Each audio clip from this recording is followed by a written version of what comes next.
জঙ্গল ছেড়ে লোকালয়ে ঢুকে পড়ল গন্ডার, পালাতে গিয়ে আহত মহিলা। এই ঘটনায় ব্যাপক চাঞ্চল্য ছড়িয়েছে পানবাড়িতে। প্রাতঃ ভ্রমণে বেরিয়ে বরাত জোরে গন্ডারের আক্রমণ থেকে রক্ষা পেলেন এক মহিলা।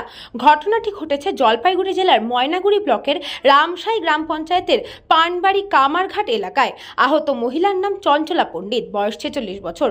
ঘটনার সূত্রে জানা যায়, শারীরিক অসুস্থতার জন্য শরীরকে সুস্থ রাখতে প্রত্যেকদিন ভোরে চঞ্চলা দেবী শরীরচর্চা করতে বের হন। এদিন ভোরেও তিনি বাড়ি থেকে বের হয়ে মাত্র কয়েক কদম হেঁটেছেন। তার পিছনে যে গন্ডার চলে আসে তিনি তা লক্ষ্য করেননি। স্থানীয় আরেকজন গন্ডারটিকে দেখতে পেয়ে চিৎকার শুরু করেন। চিৎকার শুনে চঞ্চলা দেবী বুঝতে পারেন এবং পালাতে গিয়ে পাকা রাস্তায় পড়ে যান। তা দেখে আশেপাশে চিৎকার চেঁচামেচি করলে গন্ডারটি জল ঢাকার বাদে উঠে যায়। স্থানীয় লোকজন ছুটে এসে অসুস্থ চঞ্চলা দেবীকে উদ্ধার করে বাড়িতে নিয়ে যান এবং পরে হাসপাতালে নিয়ে যাওয়া হয়। ঘটনার খবর শুনে বন দপ্তরের কর্মীরা ঘটনাস্থলে আসেন, যদিও বনকর্মীরা আসার আগেই গন্ডারটি জল ঢাকার জঙ্গলে ফিরে যায়। এ বিষয়ে চঞ্চলা পণ্ডিত বলেন, আমার শারীরিক অসুবিধা, শরীরকে সুস্থ রাখতে প্রত্যেক দিন ভোরবেলা উঠে হাঁটাহাঁটি করার অভ্যাস। এদিন খুব সকালেই বের হই। এদিন বাড়ি থেকে বের হয়ে মাত্র 100 মিটার দূরে গিয়েছিলাম।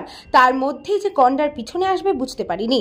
গন্ডার দেখে পালাতে গিয়ে পাকা রাস্তায় পড়ে যাই এবং আমার হাতে বুকে চোট লাগে। এ বিষয়ে বন দপ্তর আধিকারিককে ফোন করা হলে মোবাইল সুইচ অফ দেখায়। এই বিষয়ে বন দপ্তর এসেও কিছু বলেনি? আপনি না, কিছু বলেনি। খাদিমুল ইসলামের রিপোর্ট, নিউজ বঙ্গ টাইম।